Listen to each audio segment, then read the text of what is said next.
Today we got a special guest, Damian, also known as Mr. Green Bay. He's a motivational speaker, mind warrior, and life advocate who's been through it all. Through prison time and gang life, he's come out the other side and completely changed his life around. Now he's in city halls, in schools, and inspiring the next generation. He's proof that no matter where you're at, you can manifest greatness. This is the Hidden Gems Podcast.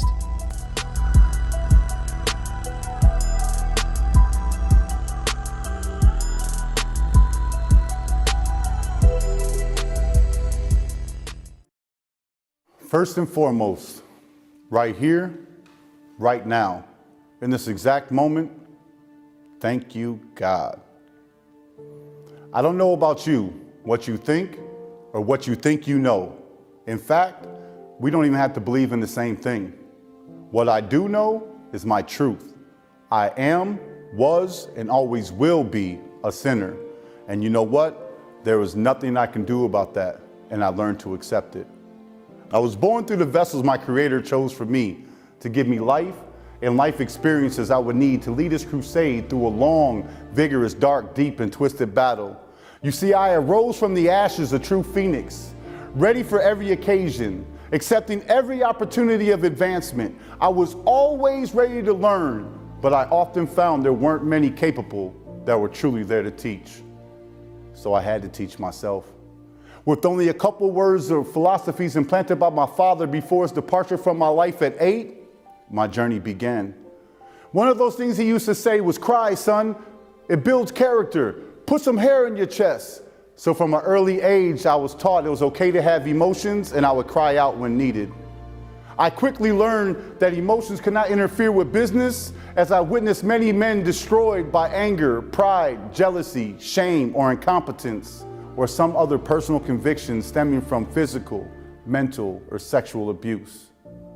At the early age of 12, only 4 years after my father vanished, my mother threw me to the wolves and fed me to the streets.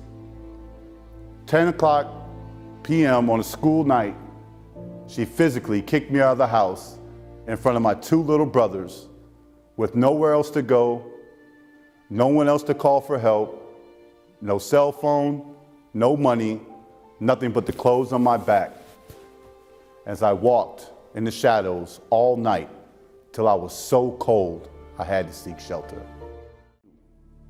Damian, how you doing? I'm doing great, man. I'm How are glad you can make it out, man. You got a pretty interesting background here. A lot of ups and downs. Thanks for having me. I appreciate you putting this together. Yeah, tell me a little bit about this too. Oh yeah. So we put the Brown in Brown County is, in my opinion, just a great way to unify our community. 40 years. No matter who you are, if you are adding value to our community, then you put the Brown in Brown County, and we thank you. Dorn says Brown has multiple meanings. One, symbolizing the hundreds of thousands that call Brown County home, and also paying homage to its diverse demographic that has grown over the years. And so as a mixed man in America, we have issues as well, because we're not white enough or not black enough in some spaces. It was really an approach to where we all can stand behind this and take pride in our community and represent each other at the same time. Jason Wright Sr. is one of many who have already bought a shirt. He says Doran's work and the shirt he produced reflects the growing unity in the county. So you come from a mixed household, so you get to be like in right on the center. Yeah, right on the edge of the coin, if you will. So yeah, you have a very diverse background here, a lot of ups and downs, which is why I wanted to bring you on here, because you experienced a lot of things, and a lot of people could relate to that online.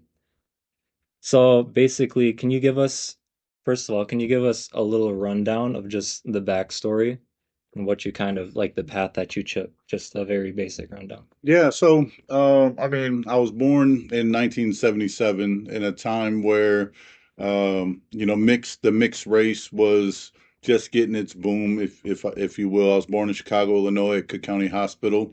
My mom was from Shawnee, Wisconsin. My dad was from the Chicagoland area, and life was interesting. A dichotomy of drugs and alcohol and prostitution and pimping and group homes, and my dad worked at a group home, and so I got to see that life from a son of a group home counselor. Mm. And my mom was a paralegal and real estate agent secretary. So I learned real quick to live a double life. They were professionals by day and professionals at night. Mm. And, drugs and alcohol got the best of my mom, and my dad split when I was 8. And my mom had to seek refuge to Green Bay, so moved me here when I was 12. And I was here in 1989, and I was in Mhm. juvenile prison by 13. So, it Mhm. was a very interesting rise to my Yeah. existence as Mr. Green Bay. Weren't you in a solitary thing too? Yeah. Oh man, that's Yeah, good. so I did a lot of time in the hole and things of that nature, and that we talk about solitary confinement and how it's inhumane. Yeah, that's Yeah, what I was gonna say. That must have been just taking away everything like in your senses. It's like, I don't know, that seems like a form of torture in a way. it is. All That's you have crazy. is your brain. Hmm. A lot of time to reflect, certainly. Absolutely. So it must be such a crazy experience.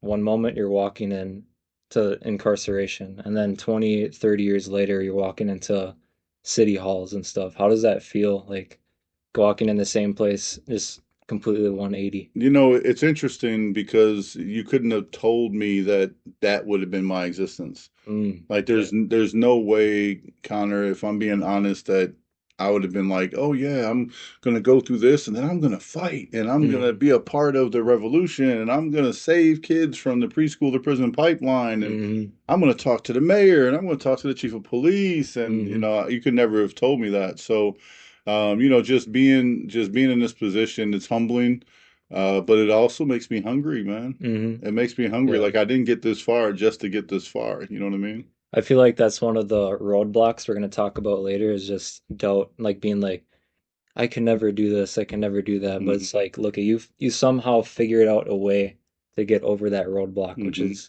what I want to talk about later. Sure. But yeah, you mentioned this thing, you call it the preschool to prison pipeline. Hmm. How many people like are affected by it? Like, what is this? What do you say? So I mean, I would definitely do your research on statistics, but Mm, what I will say is it is extraordinarily higher for brown um, students to get detentions and suspensions, which lead to young incarceration, which leads to adult incarceration. mm, So, I mean, I'm sure you can throw the statistics up yeah, later yeah. on, but so I didn't know it existed. When I moved here, I was a A and B student. Mm, So coming from a private Catholic school from pre-K, first grade, second grade, third grade, and then going into private school in fourth grade, I realized that I was smarter than my peers because of the mm. private education. Oh yeah, it's an Yeah, advantage. yeah, it Yeah, was a little yeah. bit of an advantage, but it was also a disadvantage because going from private to public, there's a whole dichotomy of rules Hmm. in the public schools Yeah, that don't definitely. exist Yeah. in the private schools. For example, raising your hand for every Hmm. question. In private school, that's what you wanted to do. You wanted to Hmm. prove how smart you were. Well, in public school, I got helped with crayons and pencils Hmm. and everything else because I was a show off. So Mm. I immediately became a class clown in public school, making people laugh, and that's how I Yeah, found. public school is way more casual and stuff. Absolutely, I found myself learning how to entertain and Hmm. make people happy and make people laugh because my home life was shitty. So Hmm. And I I can definitely. imagine too, it's like when you're younger, like if you make mistakes, you have to carry that with you for I don't know how many years, X amount of years. Yeah, So it's like, man, have you ever had like anything like that where it's like you do something when you're young and it's like when you're adult, you're like, man, I yeah, still have this on me. yeah, absolutely. So 17 years old, I got into a fight with a 16-year-old. Hmm. I was charged Pretty with, much same age, yeah. yep, I was charged with physical abuse of a child. Hmm. And I got sentenced to adult prison. Hmm. And now I am 48 years old, and I was denied a job because of the 40 felony that years, I caught like 30 years 30, later. 31 years later. Yeah. Wow, that's crazy. So I mean, I just had a talk with my son about what we do today affects Hmm. our tomorrow. So don't drift, right? Stay Mm, focused, stay on target, stay on task because you think, oh, it's no big deal. I'll just miss this yeah, yeah, one for sure. thing or I'll just miss this one thing. But those one things add up, and before you know it, you're like 10 degrees off or Mm, 20 degrees off your destination yeah, point. for sure. And then if we just look at Chicago, you Hmm. kind of describe the environment that you're growing up in as Hmm. like the muck almost. Yeah. So, like, what is this environment like, and how does it like shape people's mindsets? Like, what's the mindset here? And it's survival of the fittest, man. Like Mm-hmm. it really is. It's eat or be eaten, kill or be killed, dog eat dog, right? So you learn to keep your head on a swivel, be aware of your surroundings at all times. You're in by the unless you're part of the nightlife and the gang culture in Chicago, you're in by the time the streetlights come on. Yeah, yeah, for sure. Cockroaches, rats, poverty. Ramen noodles were a luxury at one point in my Yeah, life. yeah, for sure. The environment was very hostile. The adults weren't happy. If you Mm-hmm. can imagine being an adult in poverty, you're not too happy as an adult with no money. Mm-hmm. So it trickles on to the kids, you Yeah, I was know. gonna ask, like with money too, it's like you described it as worshiping chaos like a god, like that kind of Hmm. thing. What's chaos? Is that like chasing Disorder. just Yeah, all it's just disorder? disorder. Thank you, God, for the house party. The music was actually music to my ears. The lights and laughter was a sign of life. I snuck in unnoticed, made my way to the basement, fell asleep under somebody's clothes that were lying on the floor, clean or dirty, that kept me warm till morning, and I was off to school like everything was normal. I wasn't sure if I wanted anyone to know. I didn't even really know who I would tell if I wanted to. Only an hour or so into school, I'm arrested in the gym, walked out in cuffs with hands behind my back. My life takes a drastic turn at this point. Although not all bad, it does get pretty outrageous. I all of a sudden became somebody I had no idea how to be, but was brave enough to figure it out. I was stamped, stigmatized, labeled, cast away, whatever you want to call it. I was feeling it. No one will look at me the same from this point going forward. Not my friends, my non-friends, my teachers, the faculty, my principal. Everyone would start acting and treating me differently. What was a lost 12-year-old parentless kid to do? Of course, I acted the part. I did, said, and became exactly what they said I was, and I did so with style, making quite a splash and a not so glorious name for myself. So your chaos, when things are going smoothly Mm-hmm. and you're not used to things going smoothly, you get a little nervous, Mm-hmm. and self-sabotage kicks in 85% of the time. It's Mm-hmm. you creating the downfall. It's you It's you creating versus you. Mm. absolutely all day. All starts with the mind, and that's why we have this podcast. I Hmm. want to pick your brain a little bit I on it. love it. So, talking about the system, in your opinion, since you got to experience you got to meet so many different people and go through the different system and stuff, how much is to blame on the system versus the mindset? Because it's both, Hmm. obviously. But like, how much can you save yourself with your mind by taking control of yourself, if that makes sense? Yeah, that's amazing. So I started my Youth Empowerment Summit nonprofit to create that environment where kids take control of their story early. Mm, Because if, first of all, you have to know the rules to the game that you play. Could you yeah, that imagine makes sense. playing Monopoly not knowing the rules Mm, and wondering why you're not winning, yeah. right? Why you don't have any money, why you're in jail for three rolls instead of just paying your $50 to get Mm-mm. out, right? So, not knowing is part of the game, but taking advantage of people that don't know Mm-hmm. is also part of the game.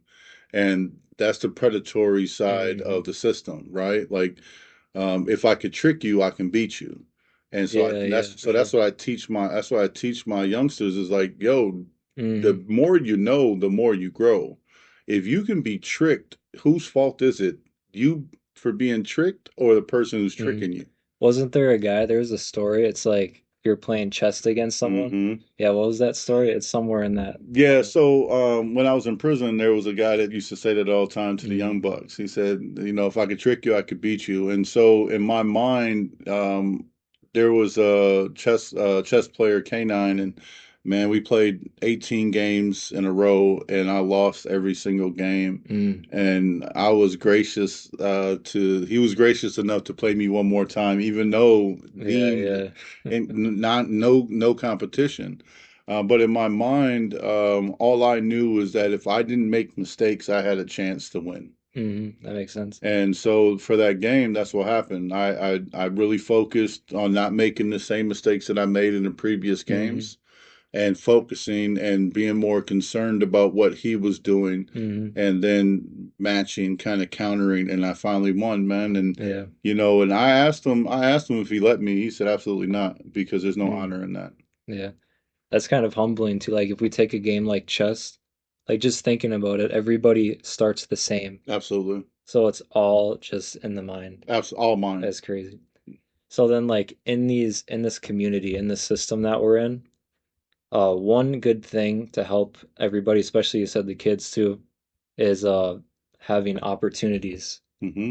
and safe spaces. Hmm. So it's like, for example, when you were a kid, where did you feel like as a comfort zone? Like school, even just school, for example. Do you Hmm. feel like school is a comfort zone?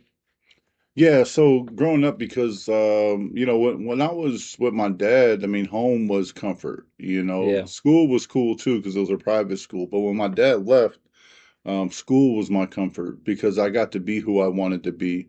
And Mm, at home, I was always grounded or punished or sent to my room without mm-hmm, dinner or whatever the case may be because my mom had, you know, alcohol or drugs on her mind or mm-hmm, boyfriends or whatever. So, you know, so my comfort zone was usually in music, man. mm-hmm. You know, Yeah, I was I gonna ask listened to a music. lot of music when I was young, all types, Mm-hmm, Motown, country. I mean, not country, but classic rock. mm-hmm. You know, and hip hop was just getting its start in the 70s and 80s. Yeah, you So got to experience that like yeah, evolving. That's pretty yeah, cool. it was awesome. So then, yeah, especially these opportunities, like you just mentioned music, but even like sports, Hmm. it's like when we have schools backing things that give people opportunities, I feel like that could help a lot. It's like, don't you feel like institutions backing things like sports, like encouraging your friends to do music, just encouraging people to go through these outlets? Don't you feel like that's a good way to keep people off the streets? Yeah, I feel like not everybody's academically inclined, right? Mm-hmm. So there's two sides of our Mm, brain. You know, there's the logical side and the creative side. And sometimes, you know, those students that can't sit still, or the students that don't pay attention in science or social studies, if we'd have just gave them you know, a paintbrush or a musical instrument, they yeah, then probably it'd would have be. found their joy, you know. Mm-hmm. So I do think it's important that we provide kids platforms and opportunities to explore and not Mm-hmm. necessarily explore other things, but explore their inner beings, their inner workings. Mm-hmm. You know, if they don't know what they're good at, they don't know what they're good at. That makes sense. You know, so I always encourage my son to go hard from 16 to 26. I say you want to find out what you're good at. Mm-hmm. And then from 26 to 36, you want to master it. And then from Everybody's. 36 to 46, you live off what you mastered. And Mm-hmm. then from 46 on, you should be able to work on your retirement. Yeah, I mean, everybody's got their own avenue. Everybody's good at Hmm. their own different things. Yeah, you got to find out what it Mm-hmm. is. So then, in your journey, I'm curious to ask this. So, was there like a single point when you decided like you're gonna start doing X, Y, Z, you're gonna change your life around, or was it like a build up over time, or Well, like, you know, that's a good question. So it was a certain point. mm, You know, it was actually, I call them navigational points. So, you know, being incarcerated early at 12, being in and out jail all the time as a juvenile, going to adult prison, getting out of adult prison, going back a couple times after getting out of adult prison. I was facing 36 years when I was 36 years old, oh yeah, that's, you know, mm-hmm. so now you're talking 24 years of criminal activity, Mm-hmm. right? Like no stranger to it, just doing whatever I wanted, however I Mm-hmm. wanted.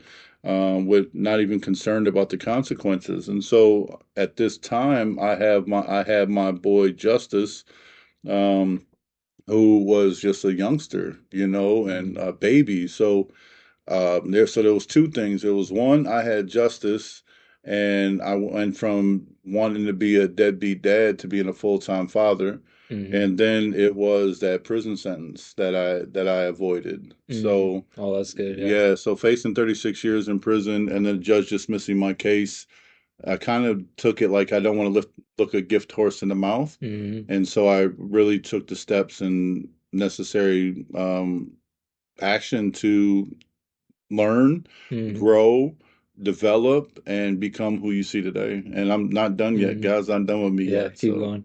Yeah. So it's like you were given this opportunity. And I feel like some people too, because like a lot of people keep getting locked up. Maybe that's because of the system and stuff. But there's like partly there's repeat offenders and stuff recidivism. too. Yeah.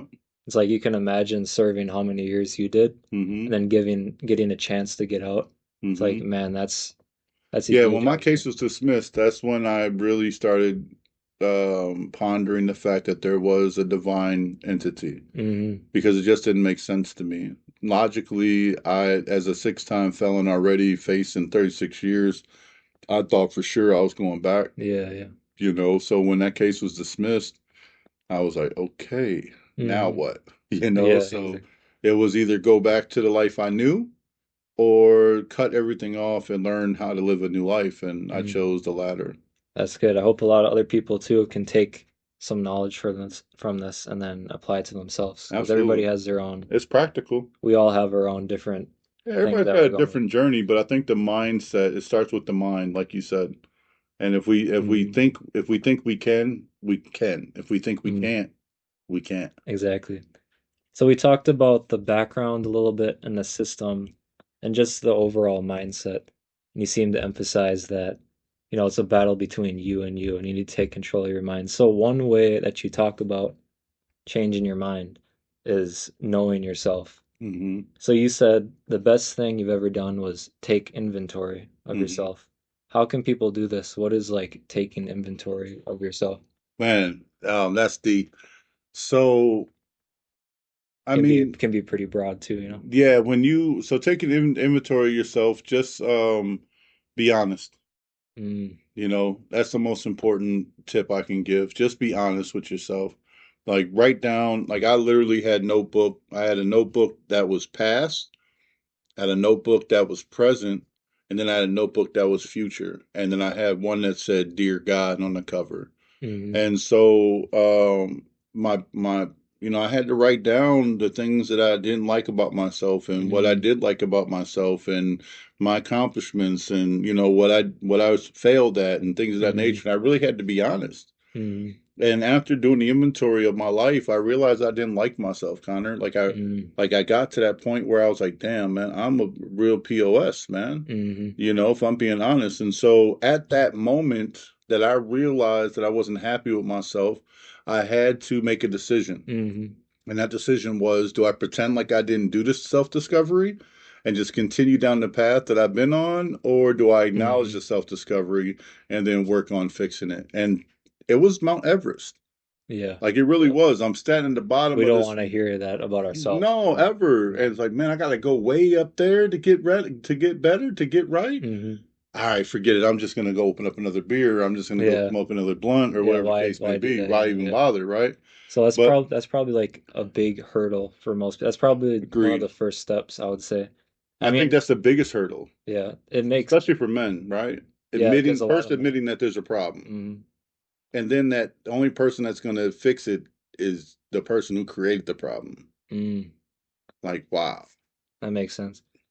Plus, it's like you can't fix something you don't know what you're fixing. Mm. You need to have like you need to know what you're Good fixing, point. if that Right. makes sense. What about you? What about you? Do you needs fixing, and what about you needs Mm. enhancing? So that makes perfect sense. Just trying to find the things, hmm the personality traits You that have to be honest, though. yeah, You honesty. can't sugarcoat with yourself. Mm, Like there's a voice in your head that if we don't say anything right now, and if I asked you to close your eyes and yell, let's just say rock star, for example, mm, you would hear rock star in your head. I wouldn't hear it. That voice Mm, is the voice that we have to tap into. That yeah, we voice, have to. I see what you you mean. Yeah. know, so, and, but there's other voices in there, Mm, you know, doubt, fear, low self-esteem, you know, all yeah. those All things, that. but you have to pay attention to the voice that motivates you. Yeah. So like knowing yourself, that's the big thing is just, being honest with yourself, but also like just reflecting. I feel like reflecting, you have to do that in order to know what's wrong. So I'm curious, like when incarcerated, do you think a lot of people are like reflecting, or do you think some people just do they get caught up in like the prison politics and stuff? Well, just like the real world, you have a little bit of everything, right? Mm, You have those guys that are stay in the books, right? They go to mm, college or they get the equivalent of a college degree by reading all the books, right? yeah, yeah. You got guys that come in to they come into being a prison lawyer Mm, because they wanted to beat their case, so they studied all the law and just memorized the law books and started yeah. helping other people with their law. But then you got those that are oblivious, right? And don't really care, and you know they'll probably be back, right? Because they just don't focus on growth and development or Hmm. self-discovery, and they just do their time instead of letting their they let their time do them instead of Oh, doing their nice. time. Like how you said that. Hmm. So then another thing is, so we talked about responsibility, just being honest with Hmm. yourself. Then you have EQ, Hmm. emotion control. Hmm. Tell me a little bit about that. You describe mental health as the cornerstone of success, Hmm. And and failure. yeah, and then just controlling your emotions is one Hmm. of them. Yeah, so stoicism, right? If for those that, you know, want to look deeper, you know, being a stoic is true, knowing thyself entirely. Hmm. Right. And so I came up with a formula in my last couple few years of mentoring and life coaching. And it's a math formula. It's Hmm. L plus R over E. And it's just really using logic plus reason over emotions when making a Mm. decision. Because our Uh, emotions aren't always the best. You have a right to your emotions, but your Mm. emotions don't always make you right, Mm. you Well know? said. And so I had to realize that. And there's no way in my younger years that you could have told me the reason why I punched people in the face or allowed people's face to hit my fist, that I was emotional. Like you Mm. couldn't tell me that. So doing that inventory, I realized that I was quite more emotional than I Hmm. anticipated. And that was partially the reason why I couldn't get myself on track because I allowed my emotions to derail me. Mm. And going off of emotions, I've seen a lot of people's view on this. It's like, okay, you have motivation. That's Hmm. just that's having the desire, wanting to Hmm. do something. Then you have discipline. Hmm. Discipline's kind of like the robot mode where you just go and you have to do things. Because it's like a lot of times, even your passions, there's going to be stuff that you have to do that you don't want to do, but you just have to do Hmm. the progress. Do you prefer discipline over motivation? Because motivation is nice to have, obviously. It's Hmm. like fuel to the fire. But do you feel like That's a discipline is That's the a driver? really good question. So I don't, there's only one person that I've studied that has discipline of a giant, and that is David Goggins. Oh, yeah. His Seen him. discipline is Mm, sickening, right? And then Eric Thomas is another speaker that I listen to who talks about discipline all the time. And I'm not going to sit here and lie, Connor, to mm, say my disciplines are amazing. So I lie heavily on motivation and being mm, my own motivator and really relying on a couple disciplines. So I mm, have a morning ritual that I rely on, and I have a night ritual that I rely on. And the morning ritual is setting my day off on a great start, and my night ritual is how could I have handled my day better? mm. You know, and I just do these things. And so I add a couple of disciplines in, like, you know, removing myself from toxic situations, Oh, yeah. not That's big. involving myself in intoxication, not being around people who aren't trying to grow and develop in their own Hmm. right, right? Being around people that have nothing to lose, well, they have nothing to lose. Hmm. So if you have things to lose, why are you hanging around people with nothing to lose, right? Yeah. And so those are the disciplines, but man, I definitely could work on some disciplines. Mm, I could definitely be more disciplined. But at the end of the day, I think motivation is the passion to do something is in the height of the emotion that you made the decision to do it, Mm-hmm. right? The motivation to continue to go in a direction Mm-hmm. that you chose to go in, even though you don't feel like doing it, like the gym, Yeah. that's discipline, right? Yeah. So, me deciding to stay motivated, even though things aren't going in my favor, or I'm hitting roadblocks, or I'm hitting obstacles, or whatever the case may be, I feel is a discipline within itself, and it keeps Yeah. me going because, like I said, I didn't come this far just to come this Mm-hmm. far. Yeah, it sounds like motivation is just it's healthy to have if it's in the right thing. And then discipline is just the filler things that you got to take care of almost, Well, just like the discipline could be routine. good or bad, Yeah. right? Just like consequences. Mm-hmm. So if I was disciplined to get up in the morning and roll 10 blunts Mm-hmm. in the morning, like that was my discipline, right? Mm-hmm. Like every Yeah, day I for real. got up and I rolled, right? But it didn't yield me anything. It didn't have any return on the investment Mm-hmm. other than intoxication, laziness, Mm-hmm. forgetfulness, things of that nature. And so when I switched up the discipline, you get better results. So if your disciplines that you currently have are counterintuitive to the goals or direction that you're looking to take, Mm-hmm. then just minimize those disciplines and add some new ones. Yeah, and just like resisting temptations, anything in that field. Tell So yourself no, absolutely. yeah, If we got into for a habit sure. of telling ourselves no more often, Yeah. oof. Even just like doing this too, it took a while because it's like there's a lot of hurdles to get over. Mm-hmm. It's like if you do something for the first time, Mm-hmm. it can be a bit How many tricky, thoughts but did you have telling you, that's not going to work, yeah, or exactly, exactly. nobody's going to watch, or Yeah. who's going to show up, or, so Mm, bravo for you for I appreciate overcoming it. all those mental obstacles and mental hurdles, because at the Yeah. end of the day, it is you versus you for You sure. versus you. Well said. Mm-hmm. So then, yeah, it's you versus you. How do you feel, uh, when you're the problem? How do you know when you yourself are the problem? Because it's really easy to point fingers. And I Mm. guess this goes back to the book thing we're talking about where you write down your things. Mm-hmm. But it's like, how do you know when yourself is the problem? You're not the only problem, but you definitely are one of the problems. You know what I mean? Well, I have a saying that is catching on in Green Bay here, and it's not my saying, but it's a saying that I've adopted along my journey, and it's hard to see the picture when you're the one in the frame. Mm, So, being around people that outthink you, mm-hmm, being around people that have what you desire, being around people that are at where you want to be, mm-hmm, being around people that have built what you're looking to accomplish is a really good way to gauge your activity and your production, mm, because like us, you could be moving in a direction but be going in the wrong direction for a mm-hmm. long time if you're surrounded with just yourself Yeah, then you're going the wrong way. and you're going the Losing wrong progress. way. But if you surround yourself with a circle that outthinks you, and you're transparent and you're vulnerable and you're honest and you hold each other accountable, I call them accountability partners. Mm, What happens is when you step out of line or you step out of character, they're quick to say, "Hey, mm-hmm.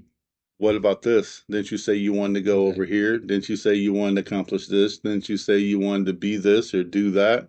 Is Mm, that going to get you there faster, or is that going to prevent you from getting there faster?" mm. And so it's good to have those accountability partners to make sure that you stay on track. Yeah, definitely. So, in taking control of your mind, another really big pillar is just doing change, like you Mm, say. So you say, I don't allow myself to be the same. You try to do different things. mm-hmm, He said, if we don't do different, we won't get different, mm-hmm, which seems simple, but like if you think about it, you're like, yeah, that's right. I should probably get out and try different things. mm-hmm. What's an example of like just you stepping outside your comfort zone? Yeah, man. I mean, if nothing changes, right? Mm-hmm. And what's easy to do is also easy not to do.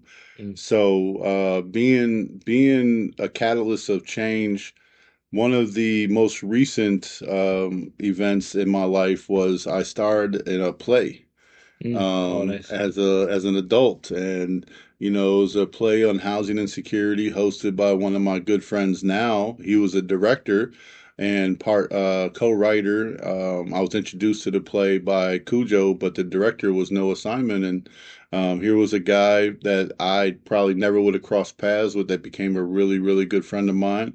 And I had no acting experience whatsoever. And Yeah. he dealt with that. So it was an amazing time. I got to meet some amazing people that are really good at what they do. Mm, And it was probably one of the best first time experiences doing something new for the first time experiences that I can count to date. Like it was an amazing opportunity. I mean, that's a good habit too. It's like I kind of realized a couple things too. Like I have a little story, like just playing music, for example. My Mm, neighbor across the street, I used to see him opening up his garage door and he would play his bongos and stuff. mm-hmm, He's like from Puerto Rico. mm-hmm. So I was just learning how to play guitar. So I'm like, I'm just gonna go over there and jam with him. Because he always just opens his Stop garage. it. Yeah, Yeah, and it's like, at first it's like, what am I doing? Why am I doing this? Like, I right. don't need to be doing this. You did that? You did Yeah, that for so I real? just went across the street and That's started dope. playing with him, and then I still know him to this day. He's like family. That's dope. And then, That's dope. just over time, you go to open mics Yeah, of and course. you meet more people, and you go up and you play a couple of times. It's like, man, just getting outside of your comfort zone Absolutely. is so beneficial, man. Even if nothing comes out of it, Right. you're just giving yourself opportunities. Right. Well, You know what I something mean? always comes out of it. Yeah, you still learn something. Something always Yeah. comes out of it, right? It's just probably our expectations. Mm. Like why do we have the expectations that we have? Why Mm. do we have the expectations we have of ourselves? And why do we have the expectations we have of others? Mm. What foundation or what formula was that expectation built upon? Mm. Right? Mm. Like, was it your childhood? Was it your mom or dad saying this or that? Was it a bully in junior high Yeah, school? yeah. Was it, you know what I mean?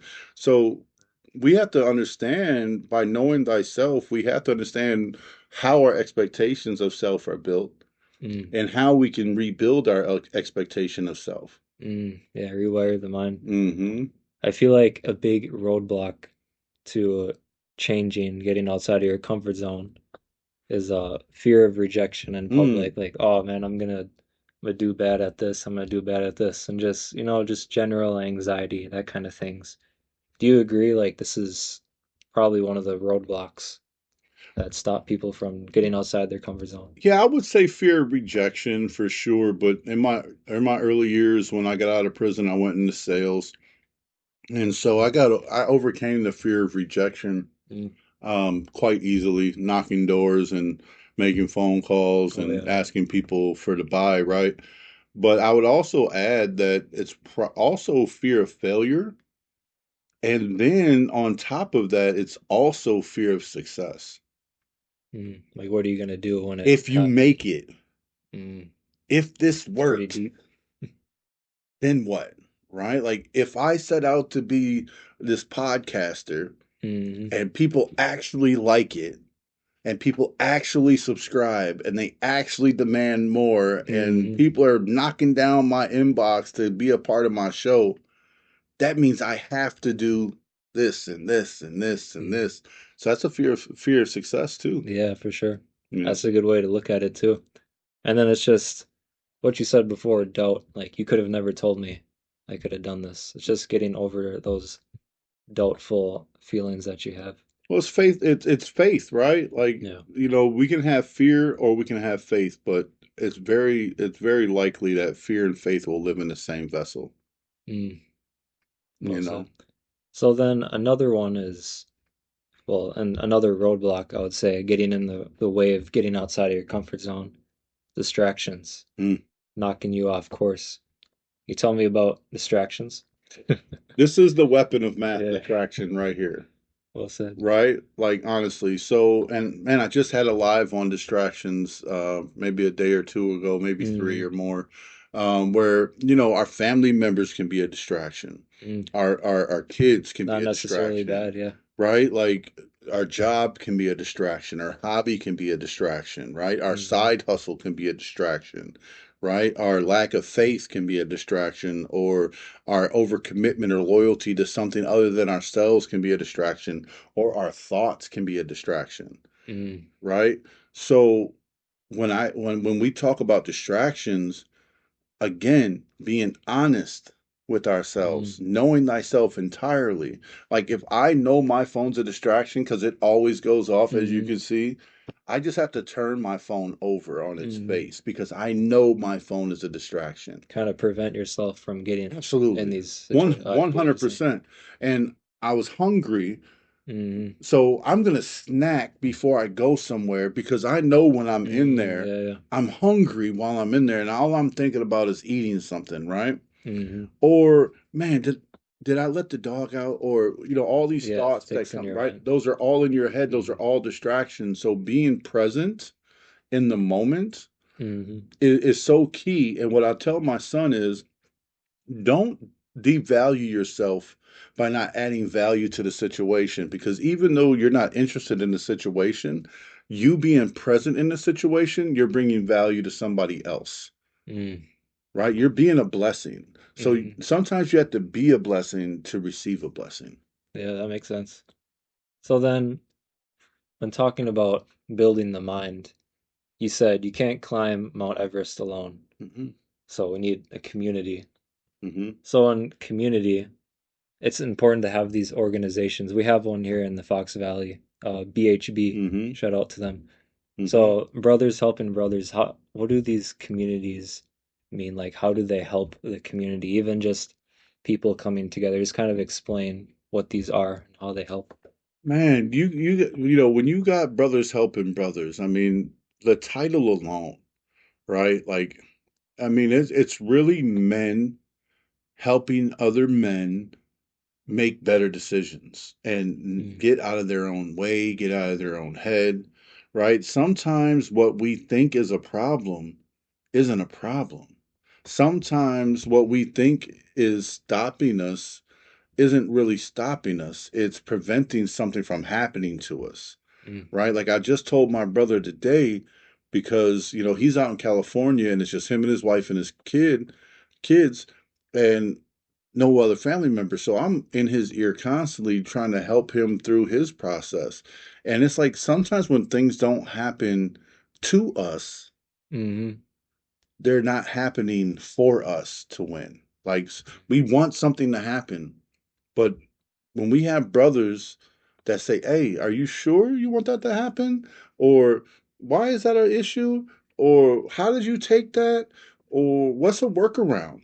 Well, when I went through said situation, I did A, B, C. You might want to consider X, Y, Z, and just take a second, pause, mm. breathe, right? Yeah, yeah. Like those things are so vitally important. So when you have organizations like Brothers Helping Brothers that are a group of men who sit around in a circle and we just ask one question: how was your week? And Simple as that. it leads to guys spilling out, whether it Mm, be relationship issues, workplace issues, financial issues, PTSD, whatever mm. the case may be. And then you have trusted individuals that Yeah, have no reason to lie to you, have no reason to sugarcoat anything to you. It's just a win-win situation. honesty. Honesty at the end of the day. And then just having other people around you too. They can see different things that you don't see. You Because it's might not, hard to see the picture yeah. when you're the one in the Oh, well frame. said. Brought that back, yeah. Mm-hmm. So speaking on this, like, it's amazing just starting off with that one quote, like, how was your week? And Mm-hmm. it just evolves into all this other stuff. What about the 13-minute concept? Yeah. So I What did is it? some. So that's a good question. So I did some research, and every 13 minutes somebody contemplates or commits suicide. Mm, And so it was like, man, I said, what if we would take 13 minutes for other people? mm, Just 13 minutes. Like if you ask, say, hey, D, can I get 13 minutes of your time? And I said no. mm, And it was within that time that you decided that enough was enough. Yeah, it could have changed. I could have, you know, I'm not saying I could have or I would have, Mm-hmm. but how selfish am I that I can't give you 13 minutes when you ask for it? Mm. And so my Just 13. campaign was hashtag 13 minutes to my people. And, you know, if they hit me with, hey, I need 13 minutes. All right, give me a second to wrap this up. I'm right there, you know. And especially like I feel like men don't always ask for help. No. Like I can do it. I can do it myself. Yeah. I can do it myself. So But when just somebody does, mm-hmm. and then he gets shunned or disregarded or what have you, I think it compounds on whatever pressures they're already facing. Mm-hmm. If every city could just have something like this, where you can all just get together. It's like a big networking event. Everybody checks in on Absolutely. each other, just checking in, seeing how you're doing. It's an amazing That thing. would be nice.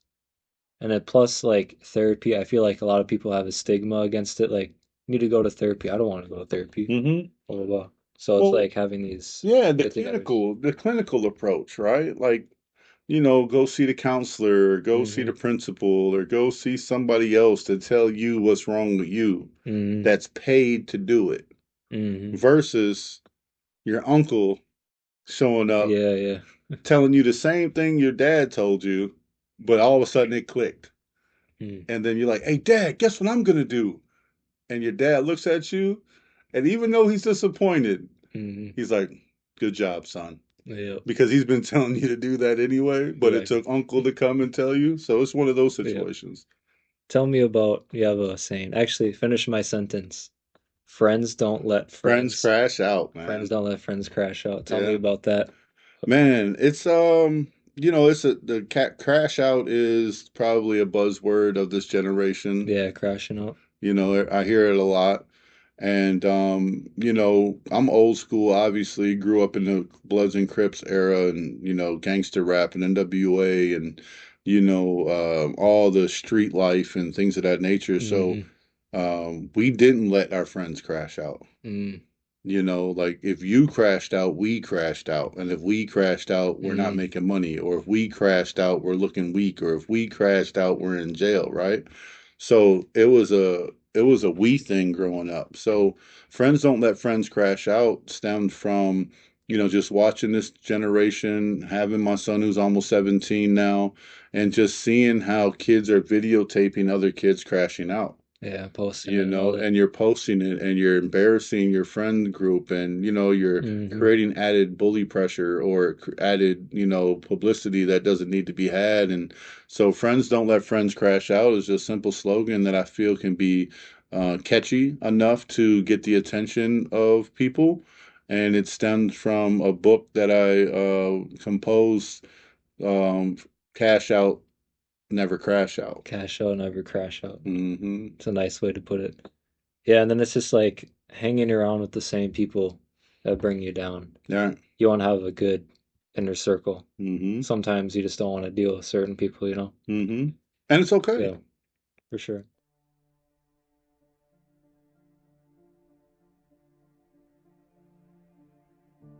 My reputation was one to be honored amongst those in the same arena. Learning quickly the rules in Lincoln Hill School, I learned the art of power, respect, loyalty. From 14 to 16, I did more things than most adults do their whole lives. Some things not so good, others not so bad. Let's just sum it up and say that my GPA is 4.0 when it comes to the street experience. Being where I've been, doing what I've done, seeing what I've been shown, and having the wit through it all to always make the best of it no matter what, doing what I can with what I have became my way of life.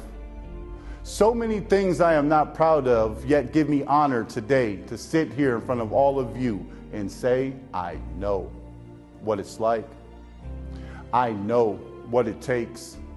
I know what you're going through, and I'm pretty certain I know exactly how you feel right now because I've been there. I too have shared the same thoughts of anger, rage, frustration, confusion, suicide, homicide, questions unanswered, left with many knives in my back. What if I was to say to you, you were not wrong? They are. How you feel is natural. It's normal, and you do not need prescription pills to be normal or fit into constraints or perversions of our society today. You can be you, a you that God intended you to be. A you that makes this world a better place. A you that makes those around you better. A you that is not all about you, but rather all about those that are all about you. So another big branch of mental health. You once said if you could condense every teaching down, it would be into one word, it would be love. Mm. How do you feel about love in the world? So, from a person who had a very diluted or polluted sense of the word growing up, Mm-hmm. I realized what love wasn't before I knew what love was, It's pretty deep.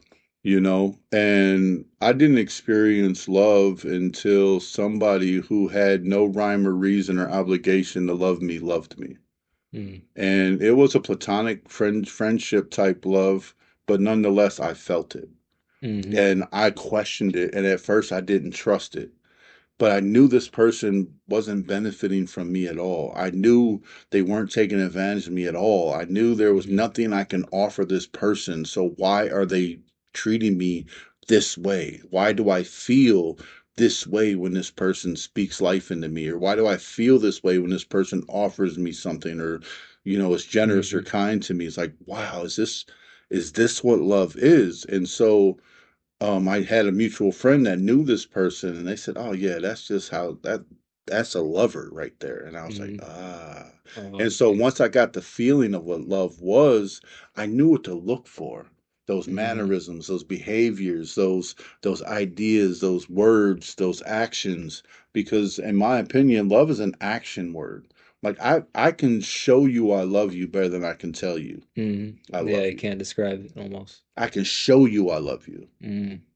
Right? I can say I love you, Mm-hmm. but you don't feel it. But Yeah, if I yeah, show you I love you, you're like, man, that dude's got my back. yeah. More action. That's big. Absolutely. Love is an action word. And then in love, just fairness and everything.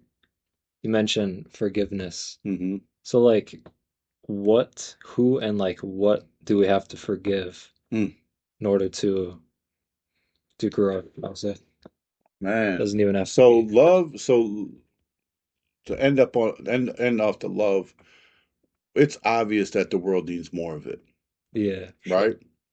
So on a macro, the world needs more love. But on the micro, it's us, right? We need to Hmm. love ourselves more. So,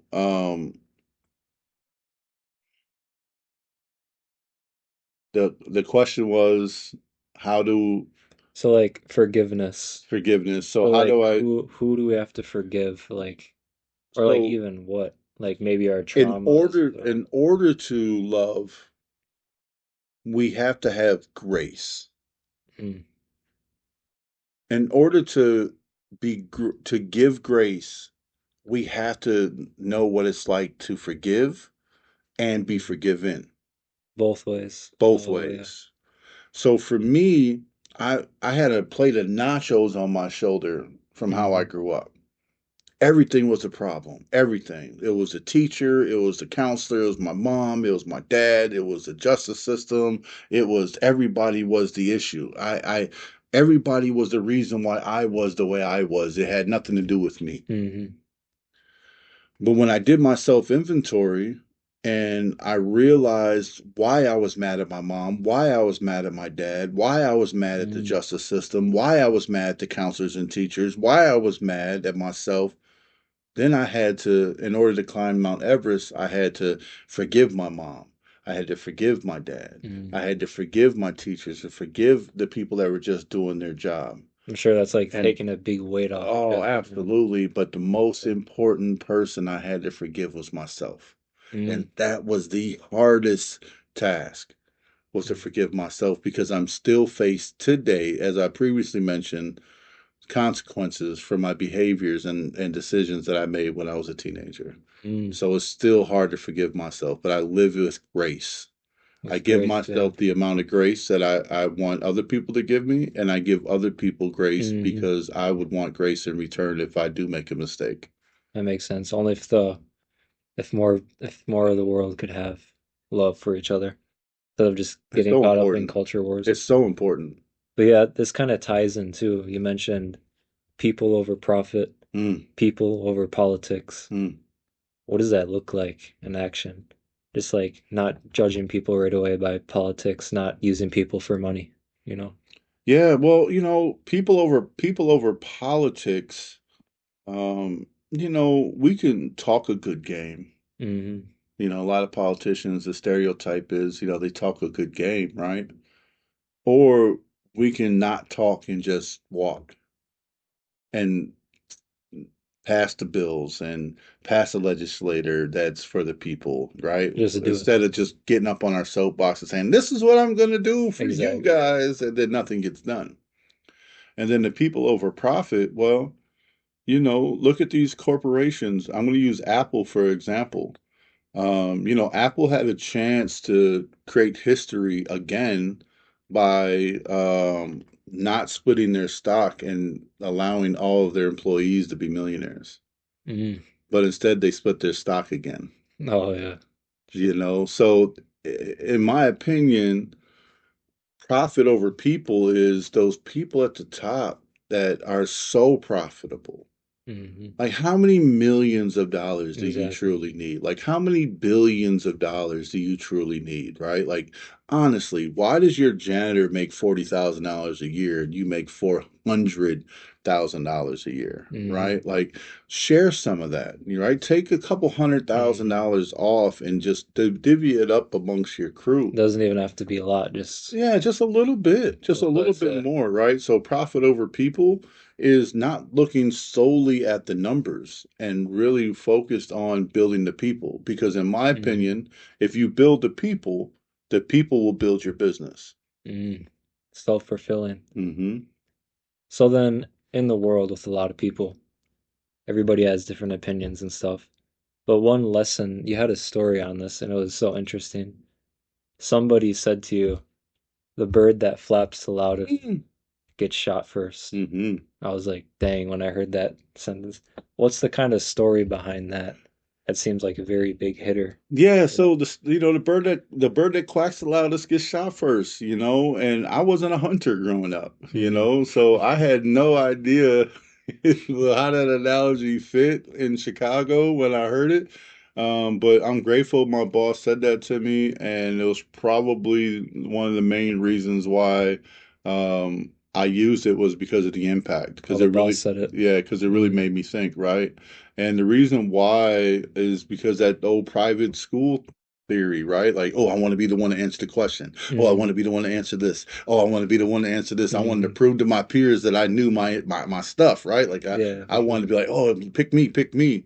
And I was always giving out the answer and I was always correcting or always coaching or always leading, right? And so when I heard that for the first time, I was like, wow, the duck that quacks the loudest gets shot first. Dang, And so now it's like, if you make yourself a target, don't get mad when people shoot at you. dang, well said. That kind of reminds me, some people, there's a quote out there. It's don't outshine the master. Mm, That kind of reminds me, like in that kind of realm, mm-hmm. where it's like sometimes doing too much isn't better. You know what I Right. mean? And then yeah, so you went through uh you had a phase where you got into corporate America and you learned a bunch of stuff. Mm-hmm.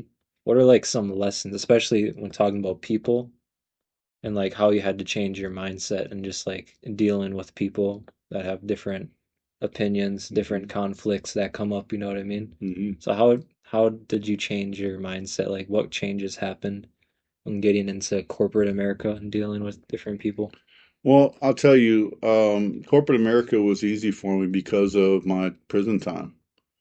Mm. You Like deal with a lot of I people. dealt with a lot of people my whole life, right? Imagine taking a shower with 200 naked men.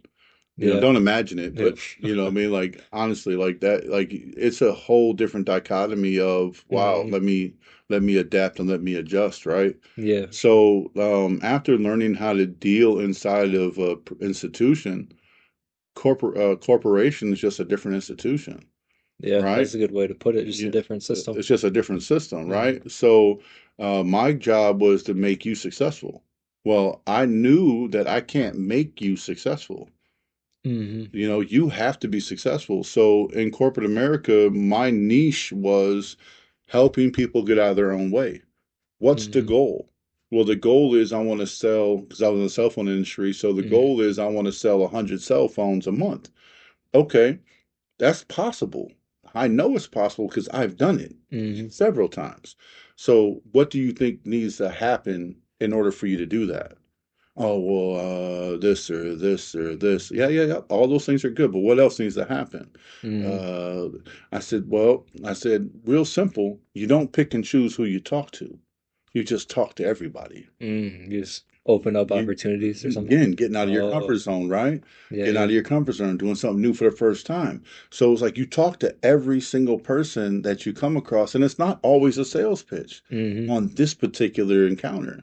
Yeah, you You just could say, like "Hey, said nice that. shirt," and let them go by. Hey, okay, I see. Dog, what kind of dog you got?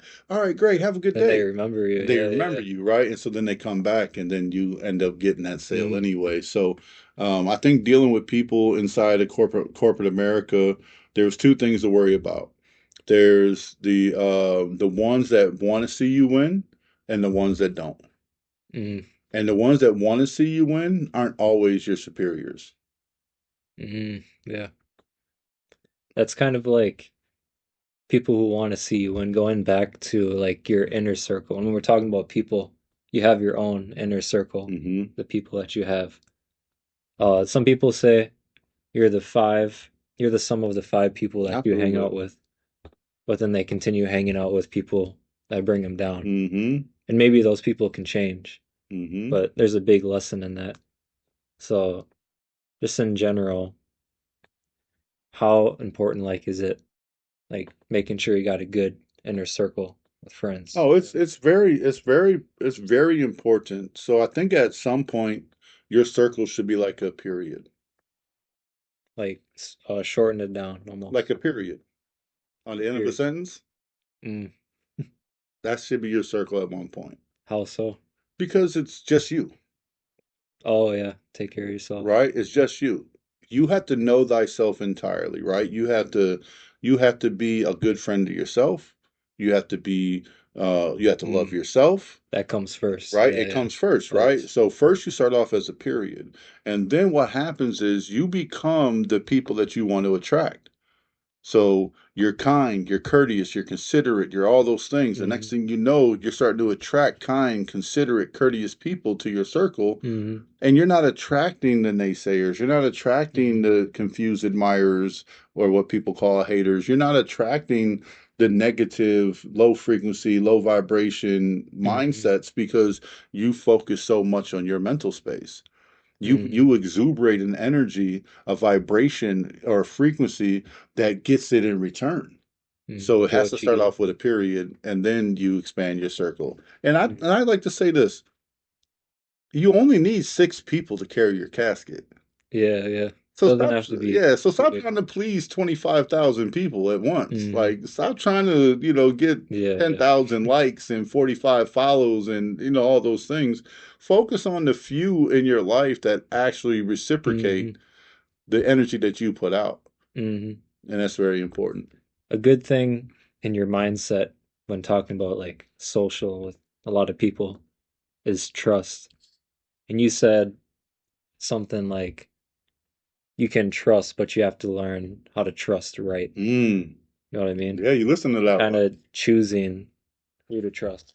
Because you also mentioned it's like, it's so true. It's like some people take advantage of your kindness if you're kind. You Absolutely. don't want people around you that are just going to take advantage of your kindness. You also got to pay attention to yourself, like you Hmm. said. So it's like, how do we trust right? Like, what are the qualities we look for to Mm. trust the right people? Mm. Well, first, you can't trust everyone the same, Mm-hmm. and you can't trust everyone with everything. Mm-hmm. But you will never be able to trust properly if you don't learn how to trust yourself. Trust yourself. Like, Mm-hmm. I have to know that when I say I'm going to do something, I do it. Mm-hmm. I when I say I'm when I say, hey, I'm not going to do this anymore, I'm not going to do this anymore. When I'm going to do this, I'm going to do this. So first you build trust with self. And then, like I like to say, I have a friend who I know is a compulsive liar. I'm not going to say his name because he might Mm-hmm. see this podcast, but I Yeah. love him. That's my friend, but I know he's a compulsive liar. Mm-hmm. So, am I going to trust information that I receive from him? No. No. But I do trust that if he see me broken down on the side of the road, that he'd give me a ride or go Yeah, get me there's a gas can. different levels. Right, Okay. right. So, Yeah, yeah. there's different levels of trust. Now, I also had to learn that I can't trust that people will give me the same energy that I give them. Mm. I like to compare it to apples and oranges. If I'm an apple, I can't expect an orange to be an apple. Yeah, everybody's different. Everybody's Yeah, yeah. different, right? So, yeah, learning how to trust is important, and then learning who to trust with what is also important. But Mm. there's different levels of trust. Like you're not going to trust, for example, if you talk about emotional IQ and financial acuity, right? So if I ask you for your debit card, you would give me your debit card, Mm-hmm. maybe. But if I ask you for your PIN number for that debit card, Yeah, yeah. you'd be like, hold on, man, right? It's the same thing with Yeah. emotions. Why do we trust people with our emotions, right? Like if I can come in and I can just make you feel some type of way every time I'm with you, I'm trusting you. You're trusting me with your emotions, but I'm picking at it. I'm taking what I want and I'm leaving. I'm leaving you empty and Mm-hmm. I'm leaving you hurt or I'm leaving you sad or I'm leaving you any of those things. Mm-hmm. You're trusting me with something that you shouldn't be trusting me with. Yeah, you got to choose right. You got to choose who you trust, right? Otherwise, you just get taken And then at the end almost. of the day, whose fault is it? Theirs or No, it's yours? yourself. Yeah. Absolutely. So then, you say you don't know what you don't know, Mm. which is another straightforward, simple sentence, but it's Hmm. like so true. You don't know what you don't You know. just don't. So how do we actually learn? I remember you saying something, just jumping in the pool or Hmm. something. Instead How do of we toe just learn? dipping. Is it like getting out of your comfort zone, would you say? How do we learn these new Yeah. things that we don't know? Well, first of all, you have to understand that um, not so smart people feel like they know everything, and Oh, I heard about that, yeah. wise people know they'll never know enough. Mm-hmm. So at one point in my life, and I think my son does a really good job at not being this way. He has a little bit of it where I feel like I know everything, Mm-hmm. right? Like I know where I'm going, I know what I'm doing. I Oh don't yeah, need yeah. no counseling. I don't need no help. I don't need, you know what I Mm-hmm. mean? Most guys. Most Yeah, guys, most right? guys. But you got to get to a point where you realize what you don't know, because there's that saying, what you don't know won't hurt you. But Mm-hmm. I'd like to challenge that and say, what you don't know might hurt you. Mm. Like, think about going to, let's say, Flint, Michigan, Oh yeah, the water. right? Mm. And not knowing the water situation. And you just are thirsty and Mm-hmm. you go drink the water. What you don't know might hurt you, right? You go to prison not knowing whose table this is, and you sit down at somebody's table and they just take food off your tray, Mm. right? Like what you don't know might hurt you. So knowing that you don't know everything is key. And I like to tie it to ego. Mm. So knowing an ego and knowing that your ego is not your amigo, Yeah, you you have have to. to suffocate your ego or your ego will suffocate you. Mm-hmm. And so knowing that is half the battle, like G.I. Joe says back in the day. Mm. That Flint, Michigan thing, it's kind of brings it back to having a network of people. Hmm. Because like if you go somewhere and you know people there, you got other minds there that know other things, Hmm. know stuff that you don't know. So I think that brings it back to community, Absolutely. kind of expands the knowledge gap, Hmm. if that makes sense. Yeah, I mean, I'll bring it to the street level one Mm. time, Yeah. like when you go, like for example, if when I was on the streets, I went to Flint, right? And I was what 20 some years old, fresh out the joint. I was working for a cable company at the time, and um, I got to know people, man. I went to the liquor Mm. store. I went to the strip club. Hmm. I wanted to go know from the locals, right? Yeah, local. So tell me about the area. What's to it? Where's the good food at? Where's the good clubs at? Like what do I need to know about this area? Where don't I go? Mm, And I made that my routine. So when I went to Brooklyn, I did the same thing in Brooklyn. When I went to Reno, Nevada, I did the same thing in Reno, Nevada. And when I mm, went to Houston, I did the same thing in Houston. So that became my routine to always, when I go to new places, get to know the locals and then ask mm. good questions. So, what has, bringing it back just to broad, change in your mind, mental health, taking back control of yourself, what kind of doors open up? Because I hear people talking about once you start working on yourself, doors start opening. It's a Do you fact. feel like that's true? Like, what kind of doors start opening? Like, you just I'm meet more here. people, and there you I'm go. here, right? Yep. And I wouldn't be here if I wouldn't have been consistent in my growth and development, right? Mm, I practiced mental health and mental wellness privately. mm-hmm, I've watched BHB for over a year before I even joined my first group session, mm, and when I got there and I seen the magic happen, I was like, wow, we can practice mental wellness in public, like yeah. in a group with a bunch of men. This is amazing. The Because world needs, usually everybody's just in their oh, own mindset, you but know? they were sharing. Grown men, Mm-hmm, veterans and black and white and mixed and young and old and mm, professionals and homeless and jobless and like everybody in the circle were free and openly sharing, and it was magical. So wow. yeah, man, I think you just be what you desire and you bring more of that to you. And so when you are a beacon of positivity or a beacon of hope or a beacon of pride or a beacon of success or a beacon Mm-hmm. of righteousness, people, you attract about what you bring about. You be a blessing to get a blessing. So I just continue to grow and develop daily, and Mm-hmm. always try to compete with only myself, and I never compare myself to anybody else. What's that? It's like you shall reap what you sow, sowing the Absolutely. seed, whatever that Absolutely. Bible verse. That's what it Yeah. reminds me of. Yeah. But yeah, and then another big thing, just to be careful, and like another realization too, is you say there's always more than two sides of a story. Mm. And like I seen online, they call it like black white fallacy. It's where this Mm-hmm. side or this side. Mm-hmm. A lot of people feel like they got to choose teams too. Mm-hmm. And it's like there could be a quote from someone, it could be the same quote, and depending on who says it, That can people will be. change their mind. You know what I Mm-hmm. mean? Mm-hmm. So how's that been like realizing like, oh, I got to be careful, like getting wrapped up in all this culture war between this side, this side, this side, this side. Wow, that's a very powerful question, and there's really no simple way to answer it. Yeah, for sure. Um, you know, Being a mixed man in America, um, I always, up until college recently, considered myself black. Hmm. No ifs, ands, buts about it. I'm black. And I think when I did my inventory, well, I know when I did my inventory that it stemmed from me coming to Shawano, Wisconsin, and the way my white family treated me and my little brothers Hmm. for being different, right?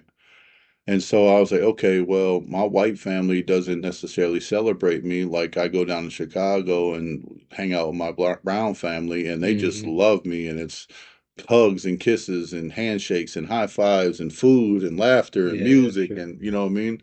And so I just grew up with the culture. And Hmm. so brown culture to me was amazing. So when I went to Intro to Diversity at NWTC and interpersonal communications is when I really started defining who I was even Hmm. more so. And I was like, man, I was like, I can't be true. Like there's a Anthony Robbins says, if you give somebody credit for the bad, you got to give them credit for the good Hmm. also. You can't just say, "Oh, my mom was this, this, and this, and that was it." No, my mom was this Yeah, and this, look, but yeah, she was more than two also sides, more than she was also this, this, and this, right? But for me, it was like, okay, I'm white, German, and Irish, and I'm black. My dad is from Chicago, but I think our family is from down in the Mississippi, Alabama area, and I don't know my black culture, but I'm mixed, and obviously hmm. you can tell that I'm mixed, and so I equate it to heads or tails on a coin, right? Like It's not just like if you flip a yeah. quarter, it's going to land on one side or the other. It's never going to land on the edge ever, right? So what I decided was I was going to do my best and practice living on the edge of the coin. And just keep walking on the edge of the coin, making sure I acknowledge this side, making sure I acknowledge this side. And it goes back to the tale of two wolves, the old indigenous tale of two wolves, where the wolf that you starve is the wolf that's going to come back and bite you in the butt. Right. Yeah, you get So, what you get. yeah, so you gotta, for me, it was, all right, I just said this analogy on Tuesday to the superintendent of GBAPS, and I was like, I feel like I'm in the center aisle, and I got all these ties wrapped around this hand, and all these ties wrapped around this hand because I know so many people, Oh yeah. and I'm like I'm trying to trying to pull them yeah. back into the center because a lot of people I've noticed get wrapped up in the extremes of things. And we're not focusing on the nucleus, Yeah, and which is especially ourselves. like, in a democracy or whatever you want to call it, Yeah, it's like instead of just saying which side you on, which side you on, it's like why not have open discussion? yeah. You know what It's I it's mean? only Because it's the only way to go. so many people will shut people down right away. Absolutely, That's absolutely, something very important we absolutely. could have. About anything, culture, Anything, yeah, literally. food, law, civil rights, like just converse. And yeah, if you're a Republican, great. If you're a hmm Democrat, great. If you're a liberal, great. If you're a socialist, great. If you're a Christian, great. If you're a Muslim, great. If you're hmm Jewish, great. Like, And it's okay to disagree too. and it's okay to disagree. Yeah, I don't want you to agree with everything I say. If I do, I'm not going exactly. to trust you. Exactly. Well said. Well, if is there anything, if you had to tell the world anything, just wrapping it up with like one sentence or so, what would be some advice that you would give? If you can't bet on you, don't expect anybody else to either. Well said. Well, that's it. Damien, thanks for coming on. Thanks, man. Appreciate you Good having me. podcast, and Awesome. Can't wait to yeah, see for you. sure. All right, take care. So, Yeah, that was dope, man. Today is your day. Seize in it the victory. Take from it the gift of God's grace and mercy and pay it forward with an attitude of gratitude, knowing that you did your part and you played your position with righteousness, humility, integrity, honor, and respect. That's all we can do, is continue working on becoming the best version of ourselves in order to procure and produce the best harvest known by mankind. So just take one last moment of silence and think. And keep in mind that this revolution starts with you. You. You. You are the one. You have been chosen. You have been pre-selected. You have already won. You may claim your victory. You may even sit on your throne, but only for a moment. There is still work left to do. Our children, they need us. And we need our children to hold us accountable, to remind us on how to view one another.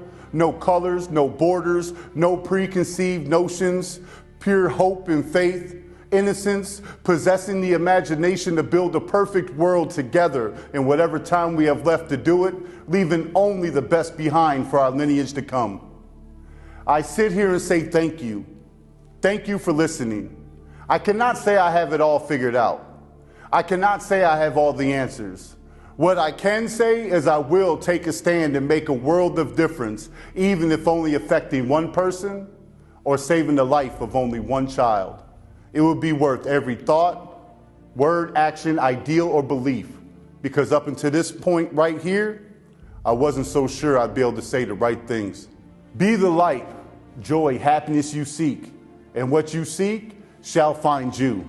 And remember, you are the reason hope lives in our children, and they are the couriers of such infectious love, if only we can feed them from righteous trees.